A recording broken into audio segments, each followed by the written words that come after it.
Au nom du Père, du Fils et du Saint-Esprit, un seul Dieu, Amen. Que sa bénédiction repose sur nous, maintenant et pour toujours. Amen. Le Christ est ressuscité. En vérité, il est ressuscité. Christos anesti, Elisos anesti. Pendant la période pascale, on ne peut pas se priver de apprendre, chercher à comprendre tous les événements qui sont passés autour de cette résurrection. Et aujourd'hui, je vous propose de euh, une certaine liste de questions et on va essayer de comprendre ces questions et essayer de trouver les réponses appropriées. D'abord, comment le Christ est ressuscité? Avec quel corps? Quelle était la nature du corps ressuscité du Christ? Comment il est écrit qu'il en prit et il mangea devant eux? Dans Luc 24, 43.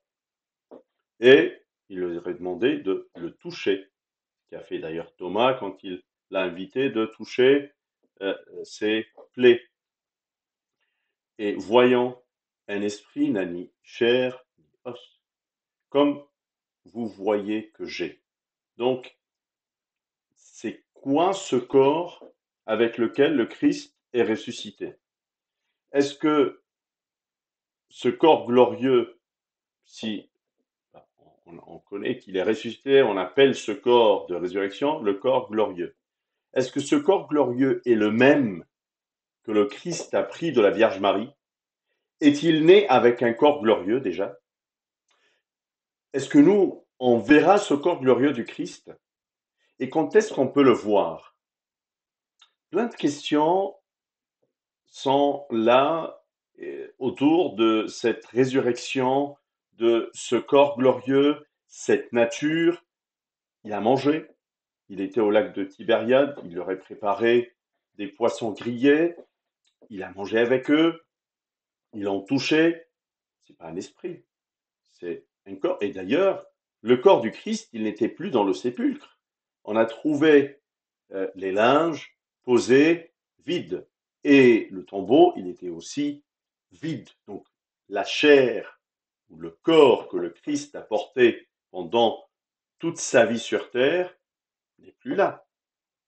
Il est ressuscité avec ce corps, cette même chair avec laquelle il a vécu sur terre. Mais il a pu rentrer et sortir malgré que les portes étaient closes, fermées. Il a pu se déplacer sans contrainte d'un endroit à un autre. Il y avait des caractéristiques qui étaient différentes dans cette chair de résurrection par rapport à cette chair avec laquelle il a vécu sur terre. Alors, c'est quoi ou qu'est-ce que veut dire un corps glorieux? Le corps glorieux avec lequel il est ressuscité, quelle est sa nature? De quoi il s'agit? D'ailleurs, c'est un vrai corps. C'est pas une apparence de corps. C'est quelque chose qu'ils ont pu toucher, qui a mangé. Sauf que ce corps glorieux, il a des caractéristiques différentes. C'est-à-dire, il est incorruptible. Il n'y a pas de mal, pas de souffrance, pas de fatigue. On connaît que le Christ, il a eu faim, il a pleuré, il a été fatigué, il a souffert sur la croix avec sa chair avant la résurrection. Mais après la résurrection, ce n'était pas le cas. C'était une chair ou un corps glorieux qui avait une clarté, une rayonnance, un éclat lumineux. C'était quelque chose, une chair forte, c'était un corps fort. Il a pu se déplacer sans tenir compte des distances ou des obstacles, aussi agile que la pensée.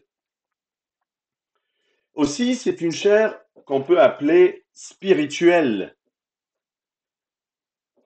qui se tourne vers tout ce qui est les choses de Dieu. Que saint Paul a pu démontrer dans sa première épître aux Corinthiens, chapitre 15, quand il a dit « Ainsi en est-il de la résurrection des morts. Le corps est semé corruptible, il est ressuscité incorruptible.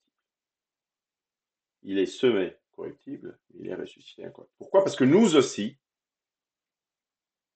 comme le Christ étaient les prémices des ressuscités, nous aussi, à la résurrection universelle, on sera revêtu de ce même corps glorieux. On a besoin de développer un peu. Si maintenant peut-être on a des idées de quoi il s'agit un corps glorieux à travers les caractéristiques que le Christ lui-même nous a montrées dans sa résurrection, on a besoin de rentrer plus dans les détails pour peut-être mieux comprendre de quoi il s'agit, ce corps glorieux.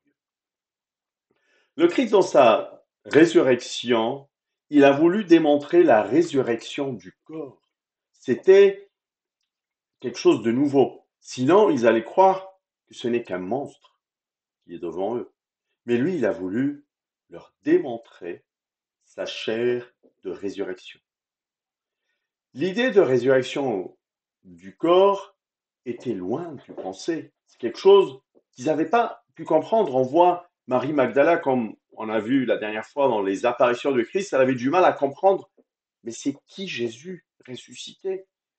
Elle l'a vu, mine de rien, 2 fois, mais elle a voulu encore le toucher. Il lui a dit, mais ne le touche plus.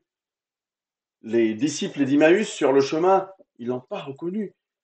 La résurrection de la chair, c'était quelque chose de nouveau. C'est la première fois qu'on voit la résurrection de la chair dans la résurrection du Christ. Saint Paul, toujours dans 1 Corinthiens 15, il dit, mais maintenant Christ est ressuscité des morts, il est les prémices de ceux qui sont morts. Car puisque la mort est venue par un homme, c'est aussi par un homme qu'est venue la résurrection des morts. Il a ouvert la porte. Vous savez, si tous les morts qui étaient avant le Christ ont franchi la porte de la vie, personne n'avait la clé.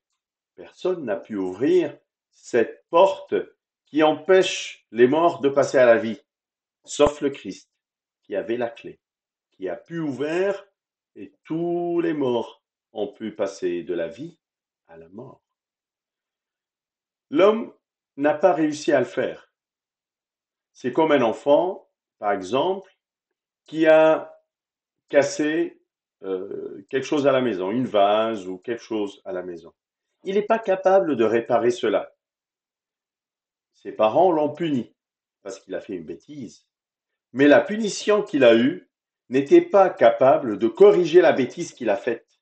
Il n'y avait que le papa qui avait les moyens de réparer la bêtise qu'il a faite. C'est exactement la même idée. L'homme, Adam, a fait la bêtise, il a fait le péché, le grand péché. Il a eu la punition de sortir du paradis, de vivre par le travail de sa main. Ève également a eu la punition, le serpent ou le diable aussi a eu sa punition, mais aucun homme ni femme était capable de corriger cette erreur, cette faute, sauf Dieu, le Christ incarné sur la croix, le seul sur la croix qui avait les clés et la possibilité de ouvrir la porte vers la vie. Les prémices de ceux qui sont morts, nous aussi, on sera et on pourra le suivre de la mort vers la vie éternelle. La résurrection est la réunion de l'esprit avec le corps. C'est ce qui s'est passé au moment de la résurrection du Christ, quand il est ressuscité du tombeau, malgré que la grosse pierre était sur la porte, malgré que c'était une grotte, il était enfermé dedans, il a pu vaincre la mort et sortir. Et il y a eu une réunion de son âme divine. Vous savez, le Christ, il avait une âme et une chair. L'âme était unie avec son esprit divin et la chair également. Donc, il y a eu cette séparation de chair et d'âme, mais il y a eu cette réunion divine qui a fait la résurrection du Christ et la réunion de l'esprit avec le corps. Vous savez aussi, dans les prières du baptême, au moment que les parents, la maman, elle porte son enfant et elle lève sa main pour annoncer la foi en Christ et sa foi chrétienne, elle dit, et les parents ils disent, nous croyons à la résurrection de la chair. C'est une dimension importante de ma foi, de la foi chrétienne, qui s'appelle la résurrection de la chair. Mais comment il est né? Est-ce qu'il avait cette même chair et ce corps glorieux au moment de sa naissance, quand il s'est incarné? Le corps glorieux est le même que celui pris de la Vierge Marie. Il n'a pas changé. Il est ressuscité avec la même chair qu'il avait prise de la Vierge Marie. Mais il s'est dépouillé lui-même en prenant une forme de serviteur, en devenant semblable aux hommes. Vous trouvez cette réponse aussi dans le livre qui s'appelle Méditation sur la résurrection du pape Shenouda III, dans lequel il a abordé la réponse de cette question. Et il a dit que le corps glorieux est le même que celui pris de la Vierge Marie. Il est ressuscité avec la même chair qui était dans le tombeau, qui était dans le sépulcre, qu'il avait porté pendant toute sa vie. Sauf que cette chair était dépouillée. Et à la naissance, quand il est né de la Vierge, il a vécu avec ce corps qui a eu faim, soif, qui était fatigué, qui était endormi, qui s'est dépouillé. Il a pris une forme de serviteur. Et il a montré cela dans la transfiguration. Moi, j'appelle la transfiguration comme étant le miracle de l'avant-première de la résurrection. C'était une sorte d'une avant-première qu'il a montré à Jean, Pierre et Jacques, qui l'ont suivi sur le mont Tabor, et là-haut, il leur a montré sa gloire. Donc, cette chair a porté la gloire de la résurrection, sauf que elle était dépouillée, humiliée, pour vivre, parce que Moïse, quand il a vu Dieu, il disait, qui peut te voir et vivre? Donc Dieu a fait en sorte que les disciples, que les croyants, tous ceux qui ont suivi Jésus, puissent le voir sous cette forme humaine, entièrement humaine. Et dans la transfiguration, il a juste montré cette gloire à ses disciples pour qu'ils puissent le connaître. Parce que si il est ressuscité avec cette chair glorieuse, comment ils auraient pu le savoir, le connaître? Il a pris Jean, Jacques et Pierre pour qu'ils soient les témoins. Ah oui, on t'a vu sous cette forme. T'es la même personne. T'es le même Jésus. C'était un point très important que le Christ a voulu souligner à ses disciples. Je suis la même personne. Je suis pas une autre personne ressuscitée. La même personne que vous avez connue, qui a marché parmi vous, qui a mangé avec vous, qui a fait ses miracles, que vous avez vu sur la croix, que vous avez vu dans la résurrection. Je suis la même personne. On peut voir aussi cela dans l'histoire des trois jeunes dans l'Ancien Testament, dans le livre de Daniel, les trois jeunes qui étaient dans la fournaise ardente. Comment ils ont pu tenir dans le feu sans être brûlés? Dieu a permis que cette nature glorieuse, qu'ils soient revêtus de cette nature glorieuse dans la fournaise ardente et qu'ils ne soient pas brûlés. Par la présence de Dieu, de Jésus lui-même parmi eux dans la fournaise ardente. Et grâce à lui, et grâce à sa présence, ils ont pu se déplacer sans être brûlés dans cette fournaise ardente. C'est un secret, un grand secret que le Christ nous a dévoilé dans sa résurrection. La résurrection qui a eu lieu malgré la grosse pierre qui était devant la porte du tombeau, le linceul du Turin en est témoin. Il est sorti même du linceul qui le portait. Il a traversé ce linceul. C'est un caractère différent que notre chair actuelle ne peut pas le faire. Quand il est rentré et sorti, malgré que les portes étaient fermées, c'est un nouveau caractère que notre chair ne peut pas le vivre, le connaître. C'est comme je vous ai dit, un corps qui est incorruptible, qui ne se fatigue pas, un corps qui est euh, glorieux, dans la clarté, qui rayonne, un corps qui est fort, qui traverse même les portes closes, les linceuls enfermés dans un linceul, il peut les traverser. C'est un corps qui est différent, qui a ses caractéristiques de vie éternelle. Dans ces apparitions, le Seigneur a voulu permettre à ses disciples de le reconnaître, de savoir ce que c'est ce corps glorieux. On a énuméré plus de 11 apparitions dans le Nouveau Testament, depuis la résurrection de Christ jusqu'à même les apparitions à Saint Jean dans l'Apocalypse. Et on a vu comment le Seigneur a pu aider les disciples à comprendre et devenir les témoins de cette résurrection. Et c'est avec ce même corps glorieux qu'il est monté aux cieux à l'ascension, parmi les apparitions du Christ après la résurrection. Et avec ce même corps qu'il va revenir à la fin des temps. Avec ce même corps glorieux, il est apparu à Saul, à Saint Paul, quand il était sur son chemin pour aller à Damas. Et c'est à ce moment-là qu'il s'est converti, qu'il a appelé Saul, Saul, pourquoi me persécutes-tu?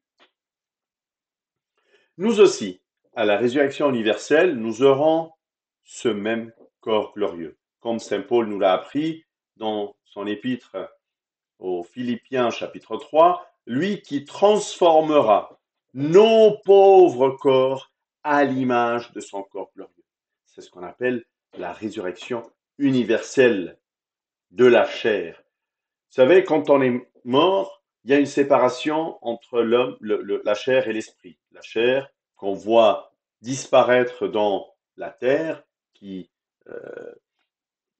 n'existe plus, et l'âme, aussi l'esprit. C'est plus facile de comprendre et croire à la vie de l'esprit. Vous savez, c'est une énergie que nous portons en nous, même les scientifiques qui font de la physique quantique, ils ont dit que c'est comme de la lumière qui passe d'un lieu ou d'un milieu à un autre. C'est dans ce passage-là que notre esprit continue à exister dans ce multivers par cette force dans l'attente de la résurrection universelle. Et le jour de la résurrection universelle, toute âme et tout esprit va retrouver son corps glorieux pour continuer dans la vie éternelle, dans la Jérusalem céleste que Saint Jean nous a démontré dans l'Apocalypse chapitre 21. Saint Pierre de Sadamante, c'est un des saints du XIIIe siècle de Bani Suif. Il dit que le Christ, avant sa croix, a voulu démontrer sa divinité par les miracles qu'il a faits, par les enseignements qu'il a donnés, par la résurrection qu'il a faite, que ce soit pour Lazare, pour la fille de Jairus, pour le fils de la veuve de Naïn. Tous ces miracles et tous les enseignements qu'il a donnés, il a voulu démontrer sa divinité à ses disciples. Et après la résurrection, il a voulu démontrer son humanité à travers tout ce qu'il a fait et tout ce qu'il a vécu pendant les 40 jours après la résurrection. C'est moi la même personne, c'est moi Jésus que vous connaissez, c'est moi Jésus qui a vécu avec vous plus de 3 ans. Et même dans son enseignement le jeudi saint, et d'ailleurs c'est ce qu'on a entendu ensemble, ce qu'on appelle l'évangile du Paraclète qui est lu le jeudi soir pendant les prières de la Pascha, on lit dans Jean 17, Père, l'heure est venue, glorifie ton Fils, afin qu'il accorde la vie éternelle à tout ce que tu lui as donné. Il attend ce moment, il attend ce jour, il attend la venue de ce moment glorieux pour qu'il accomplit le chemin du salut. Et il a complété en disant, j'ai achevé l'œuvre que tu m'as donné à faire. Le salut est donné à ce moment-là. C'est la gloire. Glorifie ton Fils. Montre à tout le monde le corps glorieux que je porte, le corps qui est dépouillé dans cette chair que j'ai portée et avec laquelle j'ai vécu plus de 3 ans parmi les disciples et parmi tous les fidèles et parmi les Juifs que j'ai côtoyés. Glorifie ton Fils dans la résurrection. Il a permis à ses disciples de comprendre, de traverser les étapes, la transfiguration, les apparitions après la résurrection. On a à Pierre, à Marie Magdala, aux Marie en revenant du sépulcre, aux disciples réunis ensemble et enfermés, aux disciples d'Emmaüs, toutes ces apparitions d'une manière individuelle. C'est moi, Jésus, touchez-moi. Voilà, on va manger ensemble. C'est une vraie chair, c'est la résurrection de la chair. Aujourd'hui, peut-être, nous voyons au moyen d'un miroir. On essaye de comprendre. On dit à travers des exemples, des messages, des synonymes, des mots qui peuvent nous montrer de quoi il s'agit. C'est comme si nous regardons dans un miroir, d'une manière obscure. Mais alors, nous le verrons face à face. Aujourd'hui, je vous connais en partie, mais alors, je connaîtrai comme j'ai été connu. C'est saint Paul qui continue dans le même épître aux Corinthiens.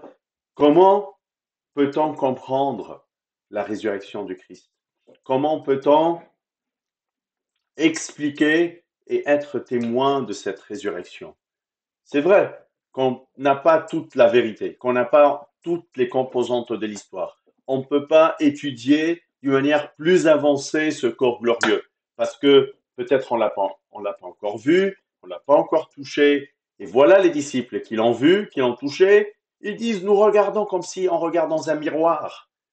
On regarde et on voit notre chair, ce corps glorieux qu'on va porter, comme si nous regardons dans un miroir. Est-ce que tu peux toucher ce que tu vois dans un miroir?